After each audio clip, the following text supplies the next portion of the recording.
Hey, what's up LT gamers? Welcome back to the channel. My name is Tom and today we're diving into the latest and the greatest from the Riftbreaker.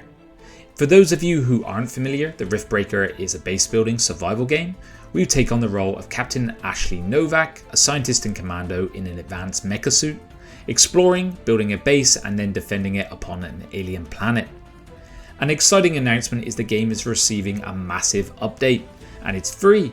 And in conjunction with that, there will also be a third story-driven DLC, Heart of the Swamp, and this will bring a fresh swampy biome packed with new enemies, challenges and missions. Plus, the Riftbreaker is currently on sale on Steam, so if you haven't jumped into this adventure yet, now would be the perfect time. Heart of the Swamp DLC will be available to players from June 21st at 10 AM PST for just $9.99 or your local equivalent. If you want to buy the game, make sure to use the track link below in the description, as this will help support the channel and we really appreciate it.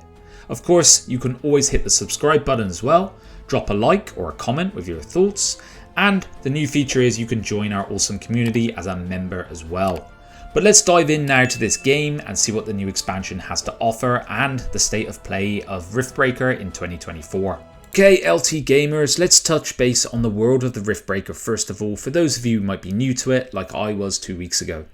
The Riftbreaker is a base building survival game, as I stated before, with some action RPG elements.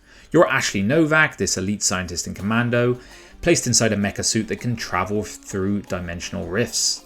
Your mission? Hack and slash essentially your way through countless enemies, build up your base, and collect samples to research new inventions to help you survive.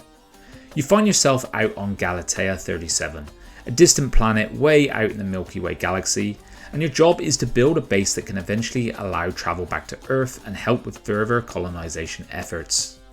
Now, Ashley's mecha suit, which is called Mr. Riggs, is this super tough unit, and it can handle the harshest of environments. It's packed with equipment for base construction, resource extraction, gathering specimens, and of course combat. Plus, it can travel through rifts that connect space over vast distances. What really makes the Riftbreaker a cool game is it connects strategic base building with intense action and with deep exploration thrown in for good measure. You need to be smart about how you manage your resources and defensive while fending off waves of alien creatures. We're going to jump into next the mechanics of the base game and what the Heart of the Swamp is introducing, so stay tuned. Alright LT gamers, you know I like to dive into the nitty gritty to understand the gameplay and mechanics, so let's break down what this game has to offer. First up, your main task is to construct a two-way rift back to Earth, and this isn't a walk in a park.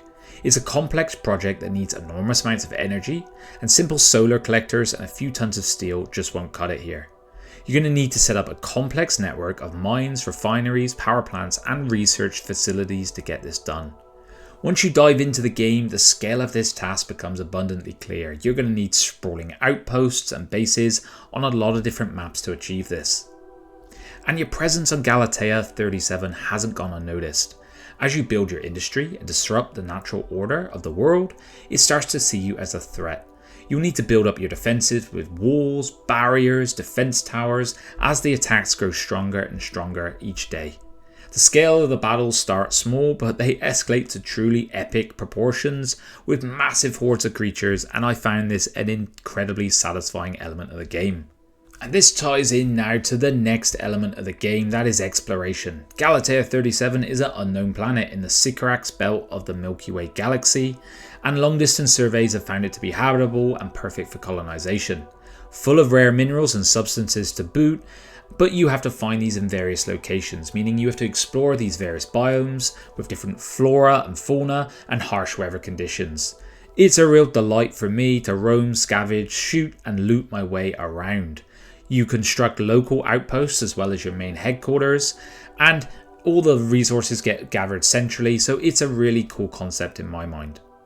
And then there is the campaign. You embark on this epic journey across all the different biomes, as I stated before, and you establish multiple persistent bases to fuel your economy, research alien substances and life forms, and of course fight the hordes of alien creatures. The campaign spans multiple hours and offers a lot of freedom in this detailed, procedurally generated world.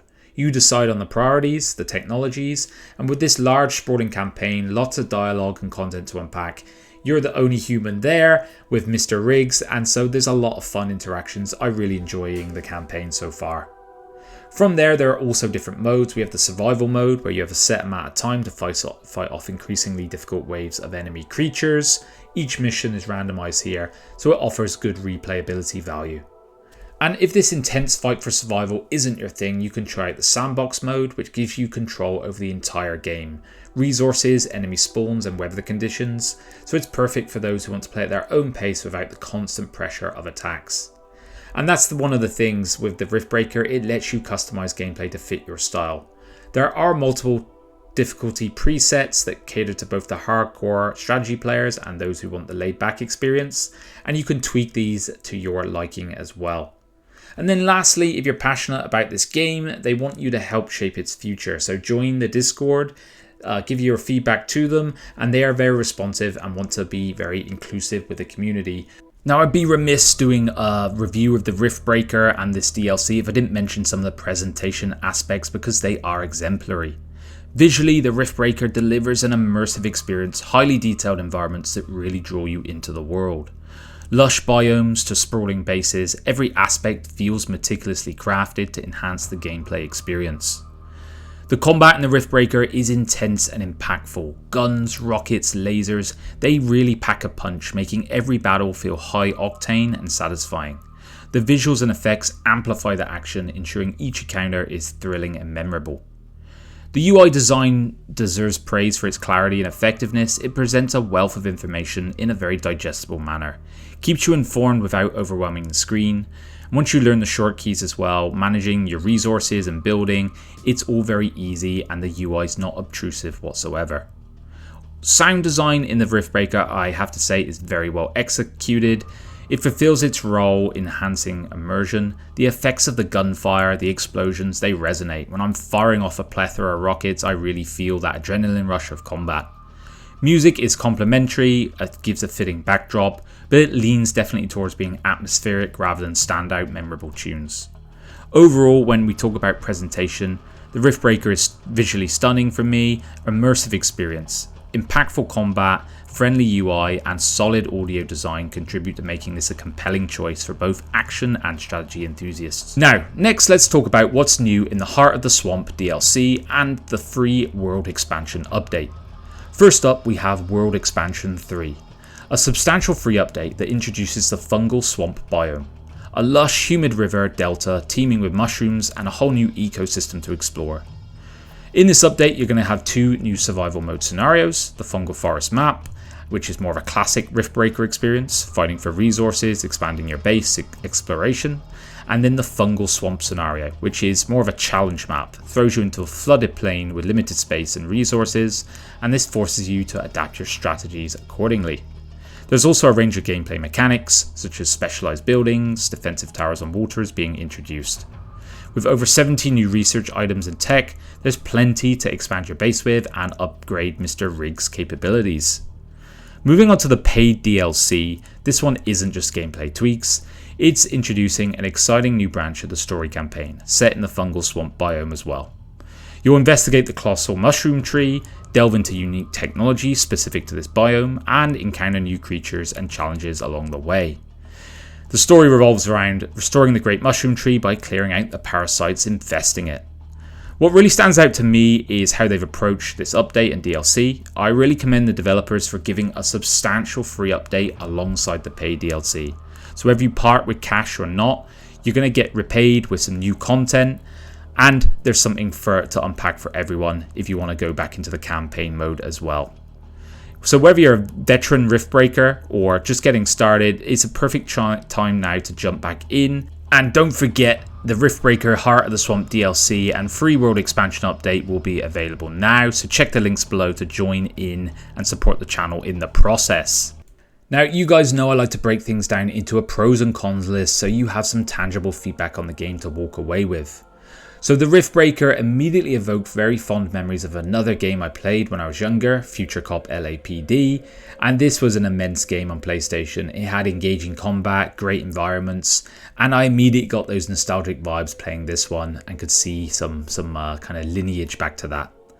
Personally, I found the Riftbreaker to be incredibly captivating. Despite a really busy schedule with other game reviews and work, I easily logged 20 hours in just the past 2 weeks.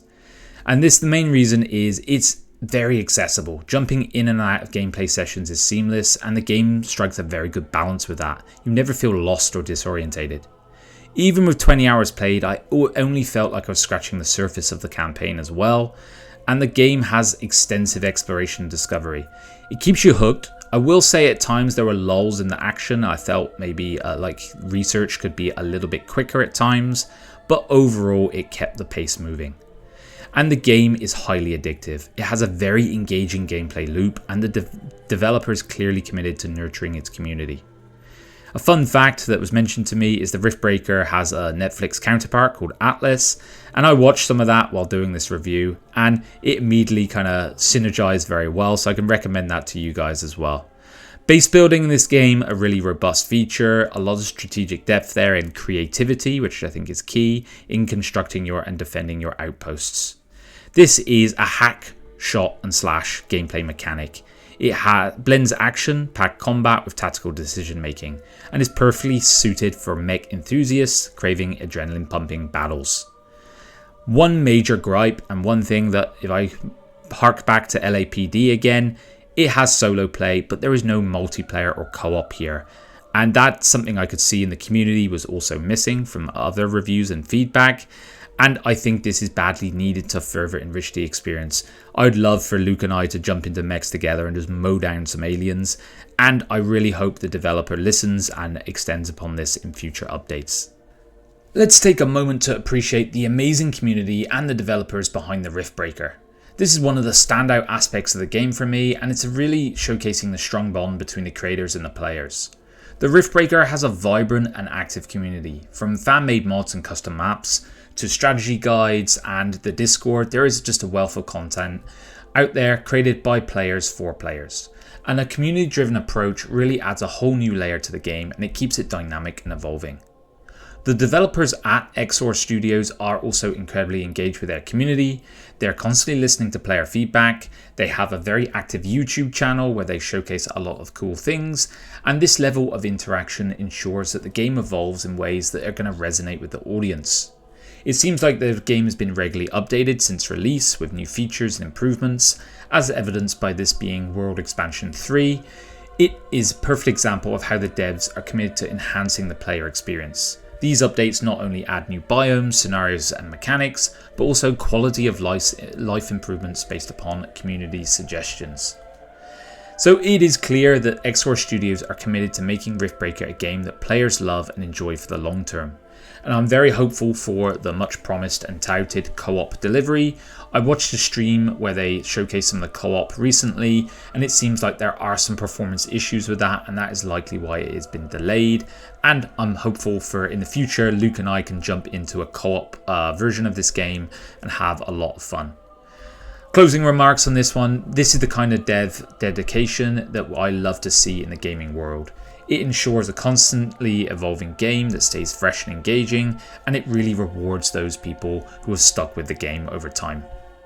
So if you've just jumped to the end and you want the conclusion, here it is. The Riftbreaker stands tall as a compelling blend of action, strategy and exploration.